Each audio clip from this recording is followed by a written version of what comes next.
Hello students, आज की video के अंदर हम Maxwell Boltzmann distribution of molecular speeds को पढ़ेंगे। ओके, तो जैसे कि इसके नाम से ही पता चल रहा है कि after the name of scientist Maxwell और बोल्ट्जमैन दो साइंटिस्ट थे जिन्होंने अपने नाम के ऊपर बेस मॉलिक्यूलर स्पीड है इसका डिस्ट्रीब्यूशन किया था। तो इन 1860 के अंदर जो मैक्सवेल था, he suggests that as molecule of a gas keeps on colliding, their individual speeds keep on changing. ये कह रहा है जो गैस के मॉलिक्यूल्स होते हैं वो आपस में कोलाइड करते रहते हैं, यानी एक दूसरे के साथ टकराते रहते हैं, जिस वजह से उनकी जो इंडिविजुअल स्पीड है वो चेंज होती रहती है। ओके, तो अगर कोई भी चीज़ एक दूसरे के साथ टकराएगी तो ऑब्वियसली उसकी स्पीड जो है वो चेंज होगी।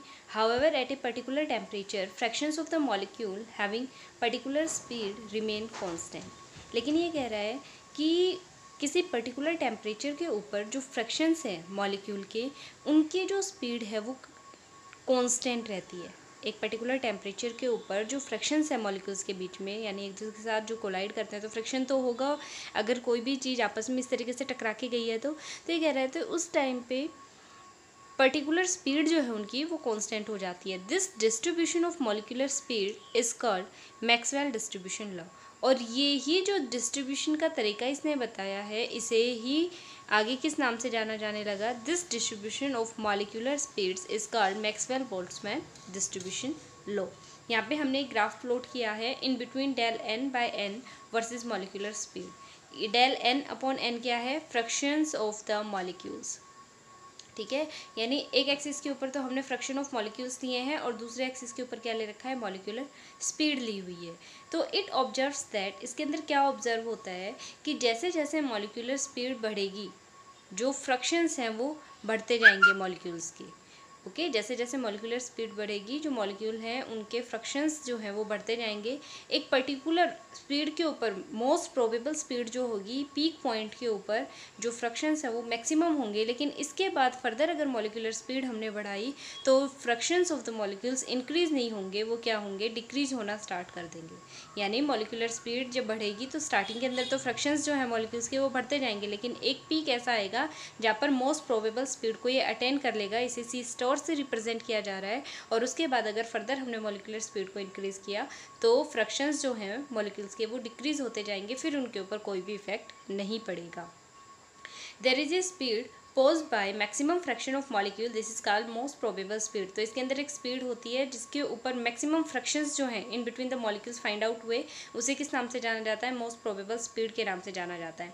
Fractions of molecules having too low और too high speeds are very small. जो फ्रैक्शंस है मॉलिक्यूल के जहाँ पर बहुत ही कम स्पीड हो या फिर जहाँ बहुत ही ज़्यादा स्पीड हो, ऐसे फ्रैक्शन ऑफ मॉलिक्यूल्स बहुत ही कम मिले। क्योंकि देखिए ये जो पीक वाला पॉइंट है ये भी थोड़े से एरिया के अंदर है, और जो बिल्कुल मिनिमम जीरो के इक्वल फ्रैक्शंस रहे हों वो एरिया भी बहुत ही ज़्यादा कम है। तो ये कह रहा है ऐसी पॉसिबिलिटीज़ के अंदर बहुत ही कम फाइंड आउट हुई है जहाँ पर जो फ्रैक्शंस हैं वो बहुत ज़्यादा हाई रहे हों या फिर लो रहे हों। इसके बाद इसने जो लास्ट पॉइंट है उसके अंदर बताया कि with increase of temperature most probable speed increases but the friction causing it decreases।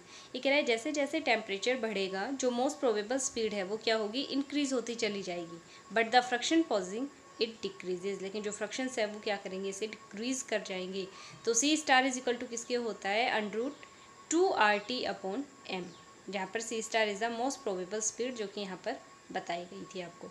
तो ये कुछ एक पॉइंट्स है और ग्राफ आपको जो प्लॉट करना है, ग्राफ प्लॉट कर दिया उसके बाद इसे देख के हम पॉइंट्स बता सकते हैं। यानी ग्राफ को ये एक्सप्लेन कर रखा है यहाँ पॉइंट्स के अंदर।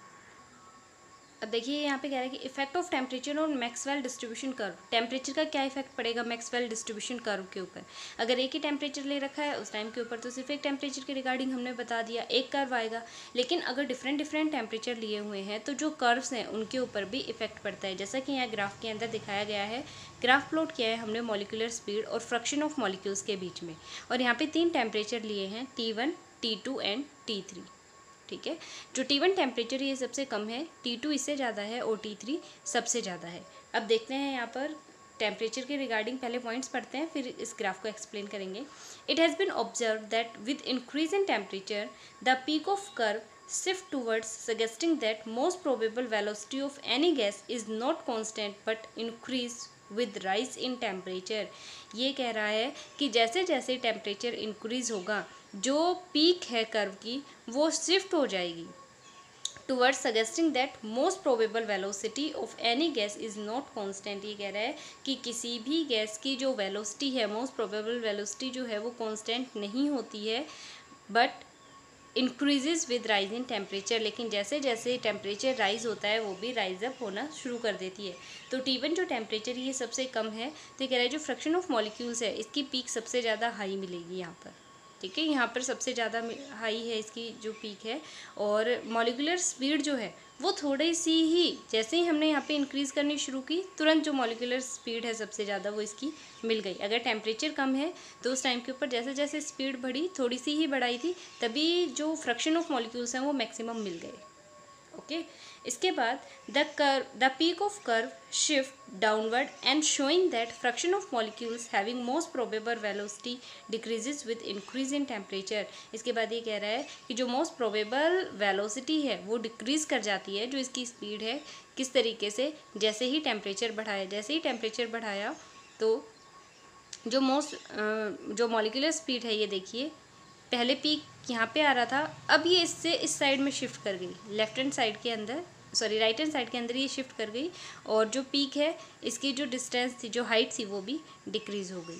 ठीक है, तो और जो फ्रैक्शंस ऑफ मॉलिक्यूल हैं वो पहले तो यहाँ पे ऑब्जर्व हो रहे थे तो इसकी वैल्यू बहुत ज़्यादा हाई थी, और अब सिर्फ यहाँ पर ही ऑब्जर्व हो रहे हैं, तो इसका मतलब इसकी जो फ्रैक्शन ऑफ मॉलिक्यूल्स हैं वो भी डिक्रीज़ हुए हैं। लेकिन पीक की जो विड्थ है यानी ज़्यादा ब्रॉड हो गया ये। फिर T3 टेम्परेचर और भी ज़्यादा हाई है, तो जो मोस्ट प्रोबेबल स्पीड है वो और भी ज़्यादा हाई स्पीड लेनी पड़ी हमें, यहाँ से लेकर यहाँ तक मूव किया, तब जाके इसके फ्रैक्शन ऑफ मॉलिक्यूल्स जो है मोस्ट प्रोबेबल स्पीड यहाँ पर आई। तो जो पीक है वो और भी ज़्यादा ब्रॉड हो गई, यहाँ पे दिखाई दे रही है ना, ये तो यहीं पे ऑब्जर्व हो गई थी और ये जाके इतना ज़्यादा डिस्टेंस इसने कवर किया उसके बाद ऑब्टेन हुई है।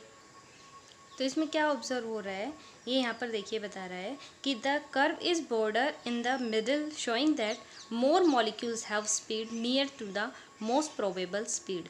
जो कर्व है वो मिडिल के अंदर बहुत ज़्यादा ब्रॉड हो चुका है, इसका मतलब है मैक्सिमम जो मॉलिक्यूल्स हैं वो किसके नियर है, मोस्ट प्रोबेबल स्पीड के नियर है। यानी ये वाला जो मोस्ट प्रोबेबल स्पीड वाला जो एरिया है ये ज़्यादा अमाउंट में ऑब्टेन हो रहा है अगर टेम्परेचर हमने ज़्यादा लिया है। तो पीक जो है वो भी डाउनवर्ड डायरेक्शन में भी शिफ्ट कर रही है और ब्रॉडर भी होती जा रही है, तो जो मोस्ट प्रोबेबल स्पीड है वो भी ज़्यादा जो मॉलिक्यूल्स हैं वो इसे ऑब्टेन कर सकते हैं। क्लियर? तो ये आपका आज पूरा ही थ्योरेटिकल और ग्राफिकल पोर्शन था। आप इन दोनों ग्राफ्स को अच्छी तरीके से प्लॉट करेंगे, इन्हें समझेंगे और इन थ्योरी को पॉइंट्स को लिखेंगे।